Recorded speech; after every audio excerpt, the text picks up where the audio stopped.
venir créer, comment venir modifier, comment venir insérer des valeurs directement au sein d'un modèle, Word. Alors pour ce faire, hops, donc il m'a ouvert mon modèle de document directement dans Word. On observe en fait sur, cette première page qui est la page de garde, vous avez déjà des éléments, des tags en fait ici qui sont positionnés et ces tags correspondent à des champs qui sont présents dans votre base de données. Alors ça paraît un peu barbare comme ça, mais en fait c'est assez simple. Comp.name correspond en fait à company name, donc le nom de la société.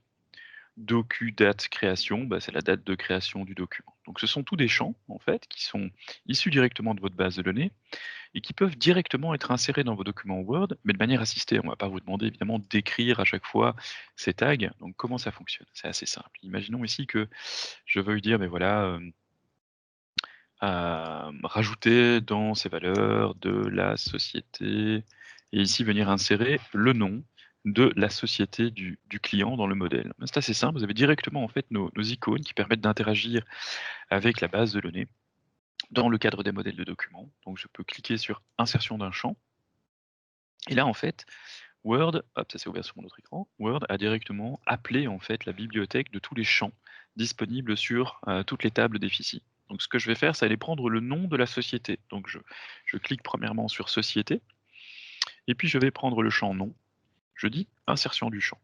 Et on voit que le champ vient de se rajouter ici à l'intérieur en fait du modèle.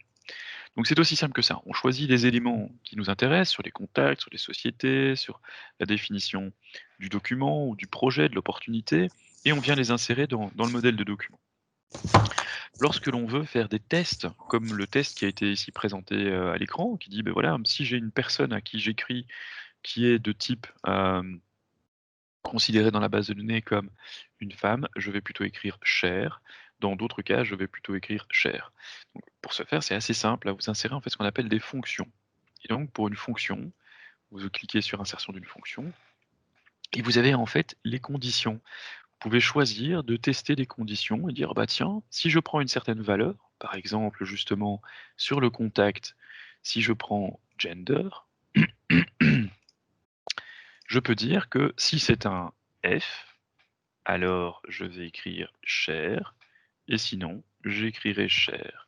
Et donc ceci, positionné dans ces trois valeurs, eh bien, si on insère la fonction, ça rajoute directement l'ensemble du code. Donc c'est vraiment très très simple. On a des petits wizards comme ça qui vous permettent de constituer les tests et les conditions que vous pouvez insérer dans le document. Une fois que vous avez fini de créer vos documents en insérant toutes les valeurs et tous les champs à l'intérieur de votre document, vous pouvez tout simplement dire je veux sauver mon document comme un nouveau modèle et du coup il va se retrouver comme modèle dans la bibliothèque des documents difficiles. Donc c'est vraiment excessivement simple de créer des modèles de documents.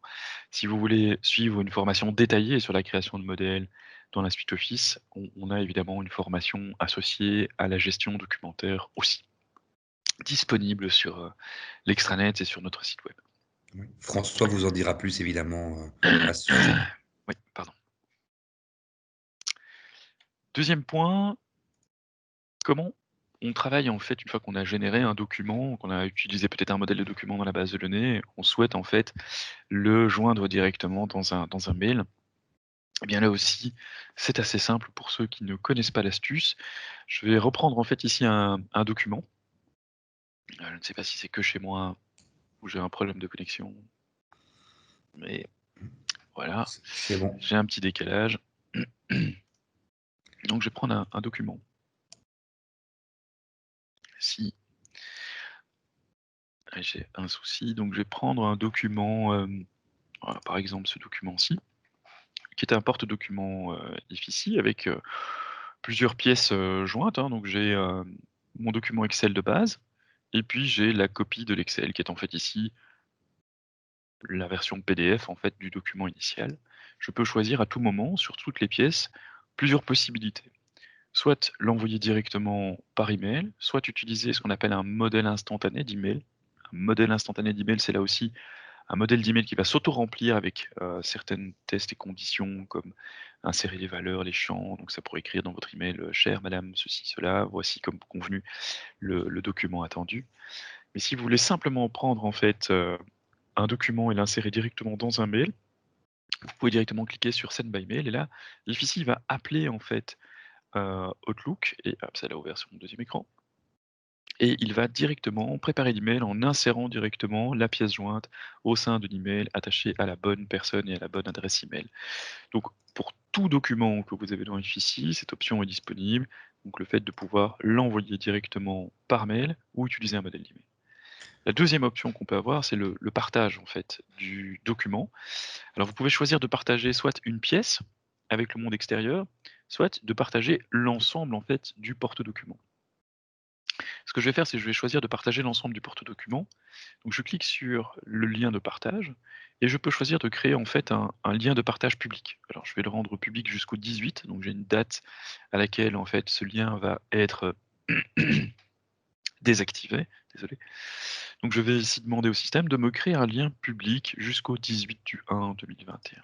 Là en fait il vient de me créer un lien public disponible que je peux directement soit copier pour venir l'insérer dans un mail, soit choisir de directement l'insérer dans un email pour pouvoir l'envoyer à une personne externe. Donc là, je vais peut-être l'envoyer à François, qui est présent. Je vais lui dire, voilà, voici les documents à consulter.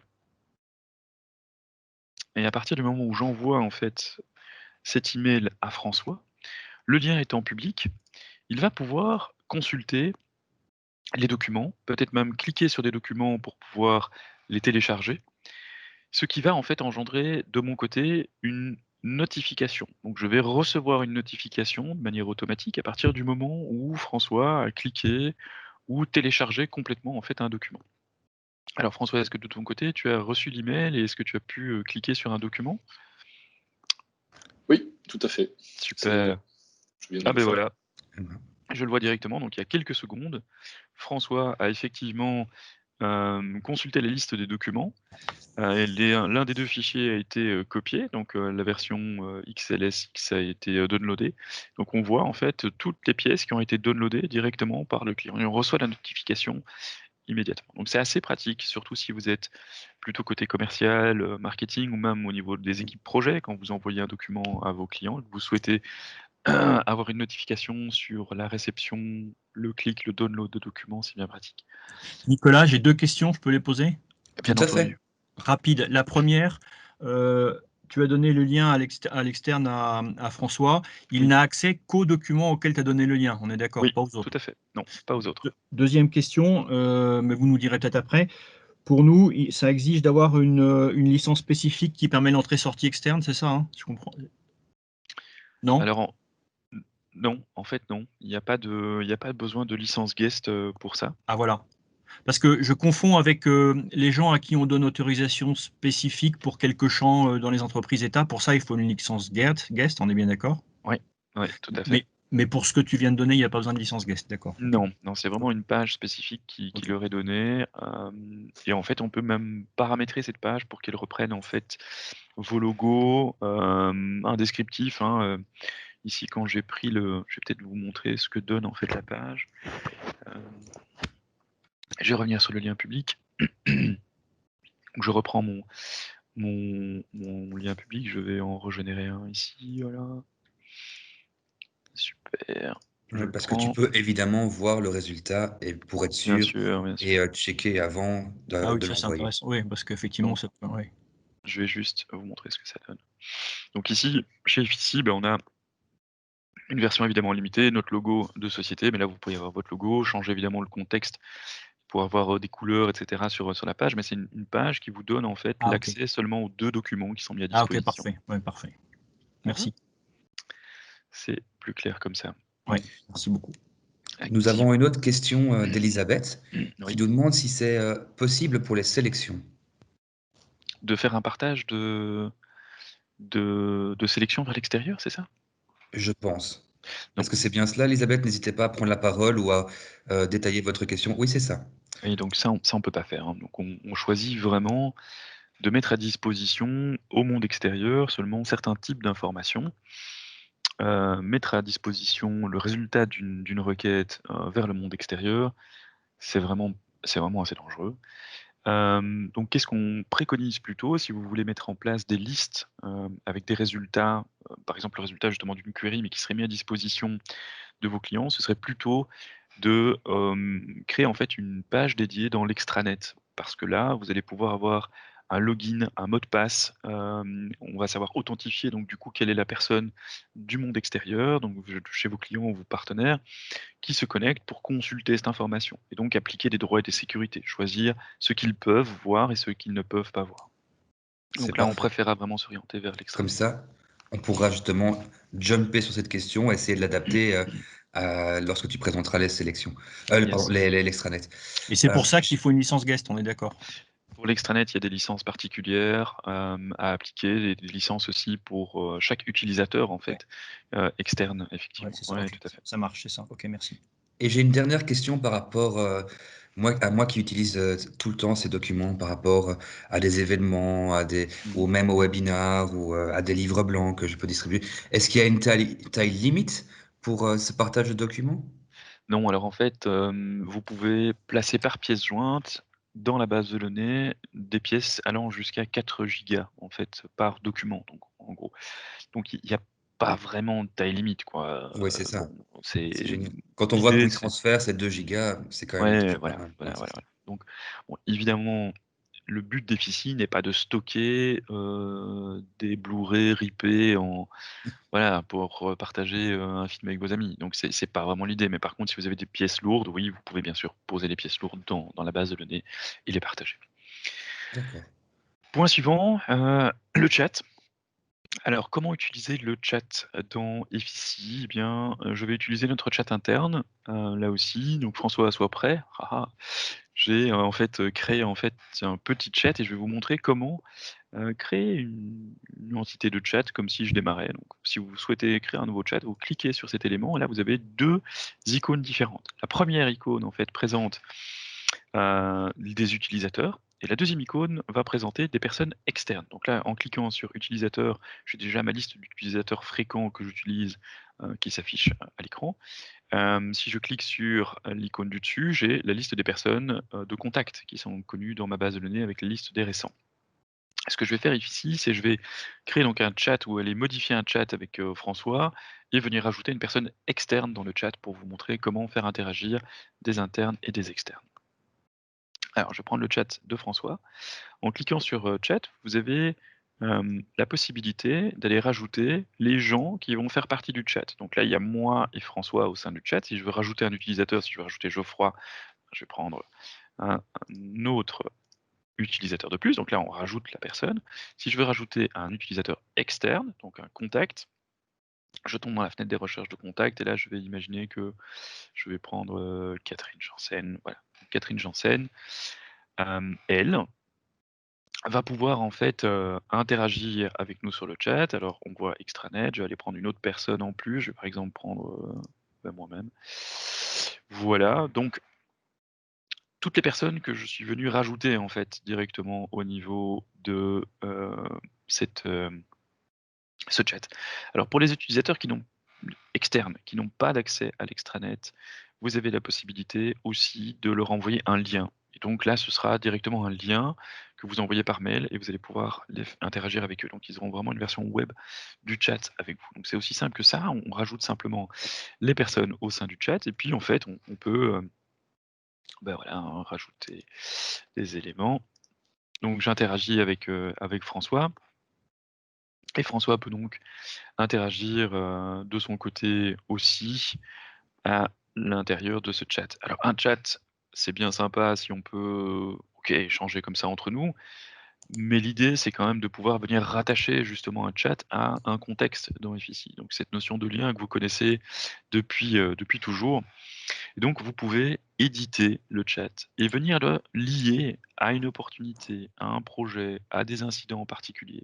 C'est vraiment très très simple. Si je veux dire, tiens, je vais chatter autour de un prospect ou autour d'un projet actuel, ben, je choisis le projet, je le rajoute et il viendra se rajouter directement sur le projet, l'opportunité ou un contact, enfin, ce qu'on veut en fait. Donc Ça c'est rentre vraiment parfaitement dans l'esprit de collaboration, justement, comme on disait, si par exemple je suis aussi impliqué dans ce projet avec toi et François, mais que vous discutez qu'à vous deux, bah, je pourrais retrouver facilement la trace de vos conversations, malgré le fait que je n'ai pas été présent.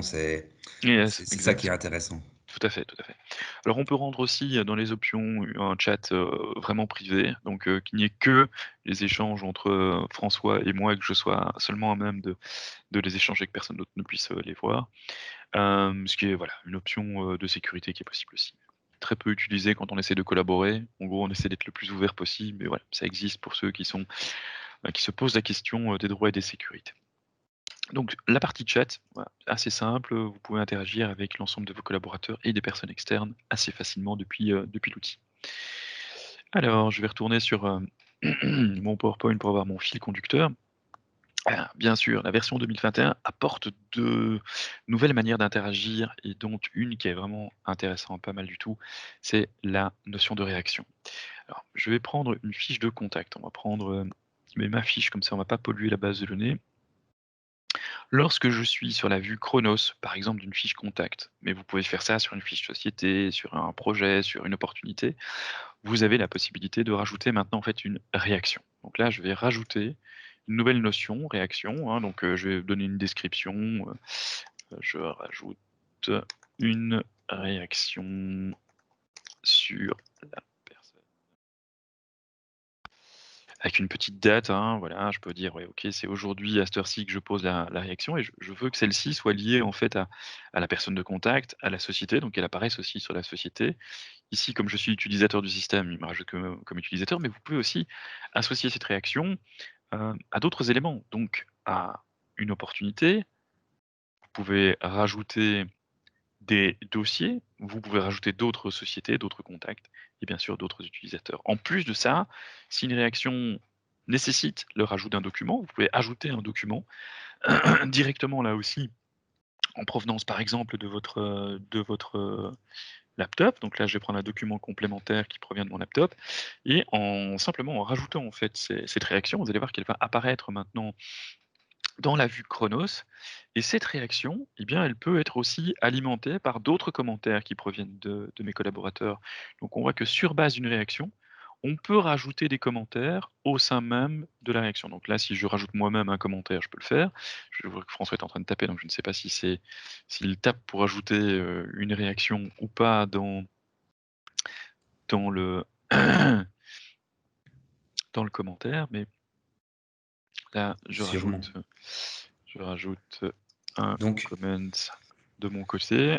Et donc, on ce peut à qui est, chaque fois voilà, ça, interagir. C'est une sorte de fil de discussion, en fait, pour obtenir une réaction sur une personne, une société, une opportunité, un projet, ce qu'on veut. Nicolas, deux questions simples. La première, cette réaction, c'est un nouvel objet comme les queries, les opportunités, etc., les actions, c'est ça? Oui, c'est un nouvel objet, tout à fait. D'accord. Et ça n'est visible que c'est interne utilisateur, c'est ça, hein? C'est interne utilisateur et on ne le rend visible que justement à partir de la vue Chronos. Ah Vous oui, avez des c'est droits et des visible que sur sécurités. Chronos. Ok. Ouais, ouais, Ok, tout à d'accord. fait. Donc Ok. on la voit ici depuis Chronos. Parce qu'en fait, pour, les autres éléments, les réactions, en fait, on n'a pas de, Il n'y voilà, a pas on a d'intérêt. le chat, on n'a pas d'intérêt, hein. On va pas juste avoir une liste de réactions comme ça, on a plutôt une réaction à un moment donné, dans un contexte particulier, dans un fil, en fait, associé à une personne et ça permet d'avoir des échanges, rapides aussi entre éléments. Alors, on peut bien sûr demander d'avoir des notifications sur, les réactions et donc tout ça, en fait, est géré comme d'habitude dans l'outil de design, hein, dans le designer d'Efficie. Vous pouvez associer vos droits et sécurités et bien entendu les notifications au sein du manager de notification. Voilà pour la partie Voilà, réaction. j'ai donc ajouté une petite réaction et c'est vrai que c'est très pratique de pouvoir avoir ces réactions qui sont liées à différents éléments pour attirer l'attention sur et avancer sur le sujet, quoi. Ouais, j'imagine que voilà, on voit effectivement les éléments de François qui ont été rajoutés sur, ma réaction. voilà. C'est évidemment une nouvelle habitude à apprendre, mais d'un autre côté, de nouveau, dans le cadre de ce qu'on disait à la base, c'est pour diminuer la masse d'emails reçus et de communications qui peuvent être faites directement dans FICI et qui peuvent être réglées beaucoup plus rapidement qu'avec une masse d'emails qui s'accumulent. Donc voilà, c'est un outil super intéressant, je Mmh. trouve, et qui a le mérite d'être adapté et d'être appliqué au sein d'une entreprise parce que même si ça demande un peu de temps d'adaptation, c'est quelque chose qui sera très utile et qui améliorera encore la communication et qui remplit la vue Chronos de manière beaucoup plus intéressante. Oui. j'en profite, hein, je vois le temps passer, donc je jump directement ici sur la notion du plugin Gmail. Donc pour ceux d'entre vous qui ont plusieurs adresses et qui souhaiteraient utiliser plusieurs adresses afin de remonter de l'information dans FICI, mais des adresses qui peuvent être des adresses Gmail, eh bien on a un connecteur Gmail qui est disponible, au même titre que vous avez le connecteur de la suite Office que vous connaissez tous et toutes. Donc assez simple, je vous montre juste comment y accéder et comment l'activer en fait sur votre mailbox Gmail. Donc pour ce faire, je vais prendre un nouveau, une nouvelle fenêtre. Je vais me connecter tout simplement à un compte Gmail, à mon compte Gmail en fait. Et je vous montre comment rajouter cet élément. C'est simple. Sur la droite, vous allez voir apparaître en fait, une fois qu'on a fini de charger, des petits plus qui permettent de télécharger des modules complémentaires. Ici, on voit que j'ai déjà téléchargé le module, mais je vous montre comment on fait. Donc on pousse sur le petit plus. Une fois qu'on a poussé sur le petit plus, vous allez tomber dans la librairie de recherche pour l'ensemble des éléments complémentaires. Vous tapez ici, simplement dans l'ensemble du store, et vous allez directement tomber sur cette icône. En cliquant dessus, il va directement downloader en fait et installer tout seul le plugin associé. Et ce qui va se passer quand vous avez l'utilisé pour la première fois, il va en fait vous demander de vous connecter. Et donc pour se connecter, il va vous demander certaines caractéristiques de base. Donc, je vais vous montrer ça. Il va vous demander d'introduire l'adresse de votre CRM. Donc là, vous prenez en fait l'adresse dans votre barre de navigation du CRM jusqu'au moment où vous allez avoir ceci. Je vais vous montrer directement. Hop, ça on va prendre. Vous prenez directement votre adresse email.fc.com jusqu'à CRM/ et vous la positionnez directement à l'intérieur, vous mettez votre login et votre mot de passe et puis c'est parti. Vous pourrez du coup utiliser en fait le module complémentaire pour remonter et descendre des emails en provenance de Gmail dans ce cadre-ci. On en profite pour faire un saut rapide vers l'extranet. On va y gagner un petit peu de temps. Donc je vous montre quelques aspects de l'extranet. L'extranet évidemment a des avantages, hein, Geoffroy. Oui, tout à fait, mais comme le temps passe, je pense que les avantages, ce sera mieux que tu les montres directement en sautant dessus. C'est parti. Voilà. Et donc, ce qu'on s'est dit, c'est que on va vous montrer notre extranet de production, c'est-à-dire c'est l'extranet pour FICI. Peut-être que des personnes déjà l'ont ici et donc vous n'aurez pas tous les modules, mais c'est justement le but. C'est-à-dire que nous avons un extranet complet et Fabrice va vous montrer ici toutes les fonctionnalités qu'un extranet peut avoir pour que vous ayez la vue la plus complète. Et donc, et pour vous donner peut-être des inspirations. Donc, n'oubliez pas, comme d'habitude, c'est le moment de poser vos questions. Et puis, Fabrice, je te laisse jumper dedans. Super. Donc là, je me connecte en fait à notre extranet, hein, donc celui que vous connaissez normalement. Vous pouvez y accéder. Si vous n'y avez pas encore accès, vous pouvez directement aller sur la page de l'extranet d'FICI et simplement demander un mot de passe. Vous allez pouvoir en avoir un. Donc quand je me connecte, je suis en fait mis en fonction de mes caractéristiques, donc en tant que personne externe, j'ai des droits et des sécurités et donc je vais avoir certains accès en fait à la base de données. Peut-être que de votre côté, si vous connectez à ici, vous n'aurez pas exactement la même vue que moi parce que vous n'avez pas les mêmes droits que moi au sein de l'extranet. Donc c'est assez pratique, on peut vraiment choisir en fait qui a droit à quoi. Alors par défaut, l'extranet d'Ifici sert à gérer des incidents. Donc des incidents, c'est la possibilité de créer un nouvel incident et de gérer en fait le processus associé. Donc les incidents qui sont actuellement en cours de process en interne, et les incidents pour lesquels on demande une interaction avec moi, les suggestions que j'aurais pu faire et l'historique de mes précédents tickets que j'aurais pu créer. Donc ça c'est vraiment la grande base du module de l'extranet, c'est de gérer les incidents. Alors, vous voyez sur la gauche qu'on a toute une série d'autres éléments. Pourquoi? Parce que vous avez un deuxième niveau dans l'utilisation de l'extranet, c'est la capacité de pouvoir ajouter le module GDPR. Alors le module GDPR, il permet quoi? Il permet en fait que l'utilisateur puisse accéder à l'ensemble de sa fiche de contact pour faire des modifications sur sa fiche contact. Donc choisir s'il veut modifier son numéro de téléphone, son adresse email, etc. et faire en sorte d'avoir une interaction du coup directe avec votre base de données. Le deuxième point qu'il peut voir évidemment, c'est la possibilité de gérer ce qu'on appelle ses opt-in. Donc les grandes catégories en fait d'informations pour lesquelles il souhaiterait recevoir des campagnes d'emailing ou de l'information en direct d'Efficie. Donc ici, c'est assez simple, on a les grandes catégories d'infos et chaque personne externe peut choisir de se désactiver ou activer des grandes thématiques pour lesquelles il souhaiterait recevoir de l'info et sauver tout simplement ses paramètres. Le troisième point essentiel dans le cadre de la gestion du GDPR, c'est aussi de pouvoir accéder au droit à l'oubli. Donc, par l'utilisation de ce bouton, cela va déclencher un processus interne chez Efficie pour évidemment faire en sorte de supprimer les données qui sont associées à cette personne physique. Donc, ce sont des éléments qui sont prévus donc, dans le GDPR Comfort Module. Vous pouvez ensuite, en fonction de votre métier, en fonction de ce que vous souhaiteriez faire en plus avec le module extranet, vous pouvez faire en sorte que nos équipes projet en fait, viennent paramétrer l'extranet pour vous afin de peut-être partager des documents. Dans ce cadre-ci, on a choisi pour nous, en interne, de partager des documents marketing. Les gens peuvent directement accéder en fait, aux documents, les télécharger, etc. Certains de nos clients, par exemple, demandent de mettre à disposition aussi une vue des projets qui sont en cours. Donc, on peut choisir d'avoir mis à disposition les projets actifs, en fait, pour les clients externes et qu'ils puissent avoir un statut. Donc, voir, tiens, je pourrais voir qui est mon manager, quel est mon statut, combien d'heures j'ai dans le budget, etc. Et donc, vous pouvez partager directement de l'information avec les clients et choisir ce que vous partagez avec le client.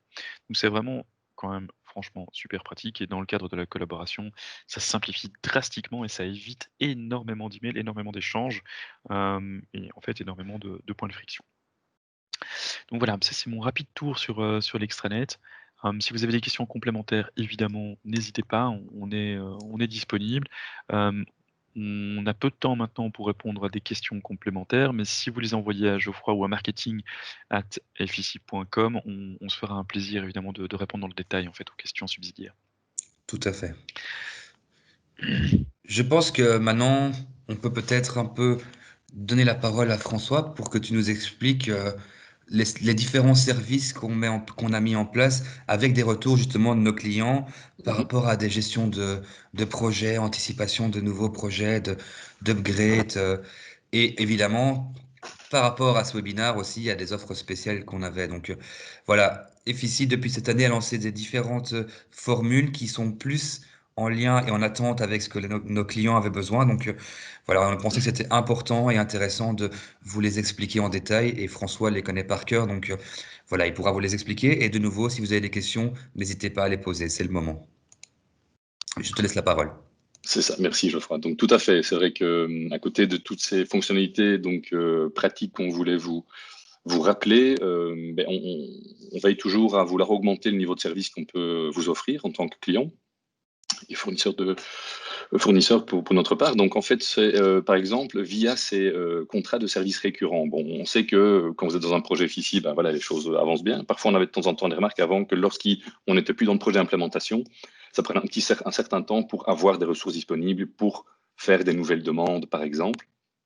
Et donc, ce que nous avons voulu, c'est, grâce à ces ces contrats de services récurrents, c'est avoir proposé aux clients en fait de déterminer un nombre de jours qui correspondrait à l'effort qu'on devrait pouvoir faire pour aider ce client en déant une année, et d'arriver comme ça à avoir une bonne vision sur le nombre de jours de service qu'on va devoir être amené à prester pour un client, mais donc pour tous nos clients, histoire de staffer comme il faut nos équipes, le recrutement, que ça suive, pour avoir une bonne réactivité lorsqu'on a alors ces demandes ponctuelles d'adaptation chez un client qui est déjà en go live, mais qui après veut encore modifier donc des aspects dans sa base de données. Donc ça simplifie évidemment après les processus administratifs, parce qu'une fois qu'on se met d'accord sur un certain nombre de jours, on ne doit plus passer par des petites estimations ou des bons de commande, faire signer, etc. Non, on sait qu'on a ce projet qui est ouvert et qu'on peut utiliser comme on le souhaite.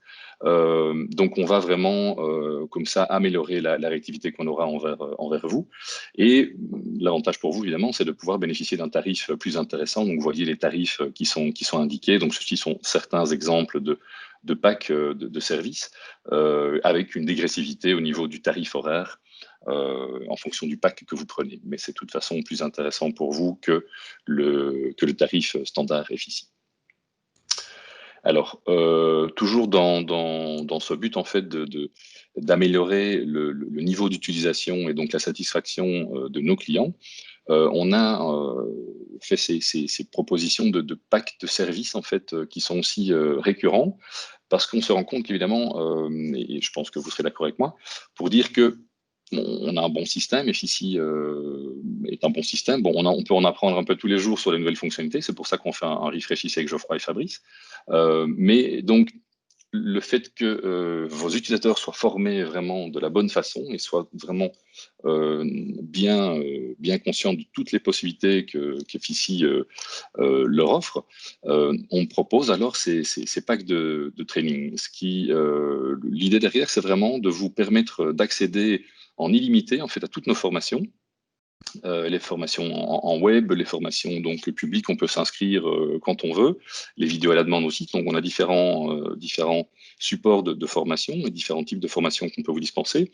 Mais l'idée est de ne plus dire bon voilà, ben, à un moment donné peut-être qu'il y aura quelqu'un qui posera une question si jamais il le fait dans la société pour dire tiens moi j'aimerais renforcer un peu ma connaissance de l'outil FICI sur cet aspect-là. Ici, on essaye de le faire plutôt en prévisionnel, de se dire, voilà, on vous permet à toutes vos équipes d'accéder en illimité, donc de venir s'inscrire à une formation. Si jamais on n'a pas encore bien compris, on peut s'inscrire à une nouvelle formation qui sera proposée, par exemple, via l'extranet ou via le site web, et qui sont planifiées pour les formations publiques, vraiment pour faire que les gens soient le mieux formés possible, histoire qu'ils profitent vraiment pleinement des avantages offerts par le système. Donc, il y a un prix par utilisateur, on reviendra sur le prix après, mais c'est vraiment l'idée d'avoir la meilleure formation pour être le plus efficace possible avec l'outil, évidemment, quoi. Ouais, François, c'est super pratique aussi lors des migrations de versions. Donc, quand on passe d'une version à une autre et qu'on veut avoir un rafraîchissement sur les nouveautés, c'est aussi pratique si vous avez des nouveaux collaborateurs qui se joignent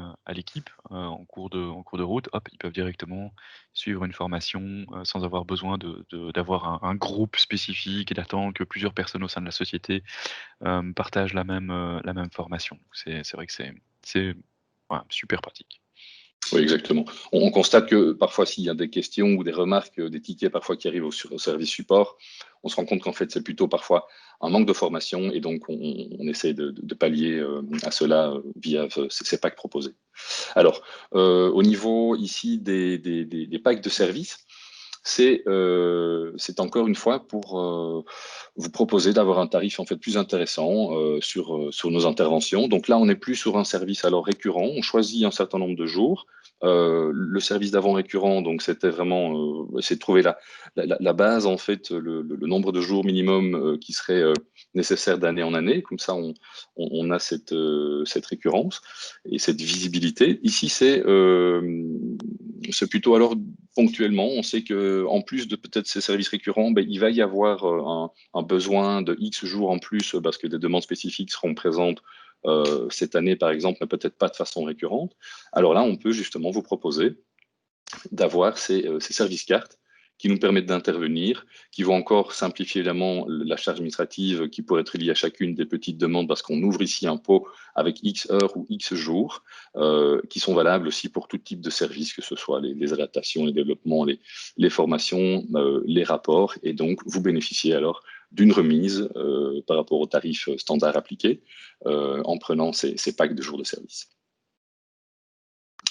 Alors, le service ici, donc l'Extended Support Service, c'est un service que nous avons voulu créer suite à la crise en fait que nous traversons. On sait que les sociétés qui ont la chance d'avoir un CRM, et FICI évidemment, doivent pouvoir y accéder, et peut-être ont des horaires qui ont un peu varié dû au changement de rythme de travail parfois imposé, nécessité par le télétravail et la vie familiale et tout ce qui tourne autour. Et donc, on a voulu se rendre plus disponible encore, donc pour les clients qui pouvaient avoir des questions au niveau de notre département support, et donc d'étendre la plage horaire disponible, donc de démarrer à 7 heures du matin et de terminer donc à 22 heures en soirée, ce qui veut dire que on est comme ça vraiment disponible alors encore beaucoup plus pour pouvoir s'adapter aux changements d'utilisation qu'on a pu constater suite à cette crise. Donc, ça a un coût évidemment, on vient ici sur le coût directement.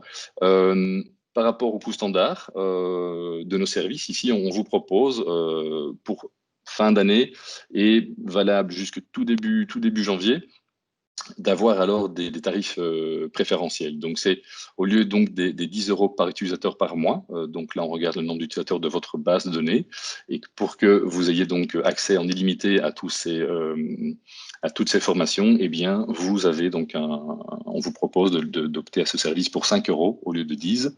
Et donc, quand vous avez ces 5 €, vous gardez le tarif en fait à vie. Donc, si vous optez maintenant pour la promotion, vous pourrez en bénéficier tout au long de votre vie chez FICI. Et c'est la même chose au niveau du contrat de support en fait avec l'accès étendu. C'est aussi donc proposé alors pour 5 € par mois. Idem, hein, vous souscrivez maintenant, vous conservez ce prix donc à vie. Et alors, ce qu'on fait comme offre supplémentaire, c'est de dire que pour les sociétés alors qui souhaiteraient souscrire donc à 2 services, hein, soit un pack de jours de service récurrent, soit un pack de jours de service, les trainings ou l'extended support, eh bien on vous offre en fait 2 jours de coaching. Donc, c'est-à-dire qu'on va pouvoir venir faire un audit alors chez vous de la situation, coaching sur les best practices, la meilleure utilisation du CRM pour vous. Donc, je pense que c'est aussi un service très intéressant parce que ça permet d'améliorer encore votre base de données et de vous donner des conseils qui certainement seront très profitables à l'utilisation et à la satisfaction de tous les utilisateurs. Et ça, donc, c'est offert lorsque vous souscrivez à 2 autres packs de services, même promotionnels évidemment. D'accord. Et comment les gens peuvent-ils faire alors pour pouvoir profiter de ces services et pouvoir tirer le meilleur avantage justement? Alors, simplement, revenir vers votre account manager en interrogeant sur peut-être plus de précision encore que ce que j'ai pu donner maintenant et comment faire pour souscrire alors à ce service. Et on se fera un plaisir, évidemment, d'en discuter avec vous. Pour des clients avec un nombre d'utilisateurs très important, ben, on peut aussi regarder à trouver encore des formules peut-être plus intéressante encore sur le volume, ça dépend du nombre justement d'utilisateurs ou de jours de service. Donc on est disposé évidemment à être réactif et à aligner les choses flexibles hein, par rapport aux situations qu'on rencontre, histoire que ce soit vraiment intéressant pour tout un chacun. D'accord. Ben, je pense que c'est assez clair. Et de plus aussi, les gens pourront bénéficier du replay et des slides aussi. Donc, si jamais ça a été un peu vite et que vous voulez revoir un peu les prix, les différentes opportunités, voilà, vous aurez les slides aussi. Et vous pouvez toujours me poser des questions si vous le désirez. Voilà, je pense que c'est vraiment des offres intéressantes qui permettent de mieux anticiper. Comme on vous le dit, généralement, les webinars sont un peu trop courts parfois pour rentrer dans les détails des formations et des formations récurrentes comme ceci sont faits par des professionnels de la formation chez FICI qui font ça toute leur journée. Et donc, voilà, eux rentrent beaucoup plus dans les détails de l'extranet, par exemple, dans les outils de collaboration. C'est vraiment quelque chose qui peut être très intéressant. Ben, c'est un peu le moment d'avoir des questions-réponses. Il nous reste 5 à 10 minutes. Voilà, je vous propose, si vous avez des questions, de les poser sur le chat pour l'instant. Donc, je parle un peu pour vous laisser le temps d'y répondre, de poser vos questions. Sinon, dans tous les cas, vous pouvez toujours me contacter. Je forwarderai vos questions soit à votre account manager, soit à François ou à Fabrice. Mais je pense qu'on avait déjà reçu un premier feedback, en fait, plutôt qu'une question de Franck qui nous disait que ce serait peut-être intéressant d'avoir sur l'extranet plus d'explications sur le contenu des formations pour perdre moins de temps. Donc, je pense que c'est une bonne note. On va essayer de le partager un peu en interne au niveau marketing et tout aussi. Moi, Et ce que je peut-être aux gens de propose, hein, formation. Geoffroy, c'est une très bonne idée. Je trouve que c'est une excellente idée. J'invite Franck à se connecter à l'extranet et dans les incidents, il peut créer ce qu'on appelle une suggestion. Donc, dans les suggestions, en fait, il peut déclarer, ah bah tiens, ce serait pas mal d'avoir plus de détails sur les formations. Et du coup, ça arrive directement en fait dans la boîte dédiée aux améliorations internes du produit. Et donc, on prendra ceci en charge. Très bien. Nous avons une question de Sébastien et qui demande est-ce qu'il y a un nombre d'utilisateurs minimum pour le service de formation récurrent? Oui. Alors oui, bonne question. Il y a un nombre minimum, en fait, c'est 8 utilisateurs. Le prix minimum, c'est 8 utilisateurs. Parce que voilà, ça permet comme ça, nous, d'avoir une rentabilité malgré tout sur le service qu'on propose. Donc, ce minimum est fixé à 8. Mais comme d'habitude, on peut être un peu flexible. Si c'est 7 ou 6, je suppose qu'une solution peut être trouvée, hein. Mais voilà. On est toujours très flexible. Donc Franck a répondu, Fabrice, que c'est ce qu'il fera. Donc voilà, Super. très bien. Je vois que les questions n'arrivent plus trop. Ou alors peut-être que quelqu'un est en train de taper, donc je vais laisser la dernière minute et je vais profiter alors de faire les conclusions et de vous souhaiter à tous déjà en avance de bonnes fêtes. C'était un plaisir de pouvoir faire ces webinaires avec vous pendant toute cette année. Tout à fait. Merci à Fabrice qui a lutté et qui a réussi, malgré son mal de gorge, à faire ce webinaire. Avec plaisir, avec plaisir. J'espère que ça ne s'est pas trop entendu. En tout cas, voilà, pour nous, c'était très clair. Je pense que pour les gens, c'était clair aussi. Merci à François d'être venu aussi et de nous avoir expliqué de manière très claire les différentes offres. J'espère et je pense que ça donnera de l'inspiration aux gens pour encore améliorer leur service chez Effici. Oui, et puis Avec plaisir. ce qui serait chouette, c'est que François, tu puisses peut-être nous rejoindre aussi dans d'autres websems qui vont être planifiés pour 2021. C'est assez sympa Avec grand comme format. Parce que tu Voilà. as une grande connaissance d'Effici depuis plusieurs années et ton expérience un peu sur toute l'utilisation d'Effici de manière commerciale peut être un atout dans ce genre de webinar. Donc Tout à fait, tout à fait. voilà. Ce sera avec grand plaisir. Bien, Eh bien. ben, merci à tous. Merci à tous. Passez de bonnes fêtes et bonne journée. Bonne journée. Au revoir. Au Au revoir. revoir.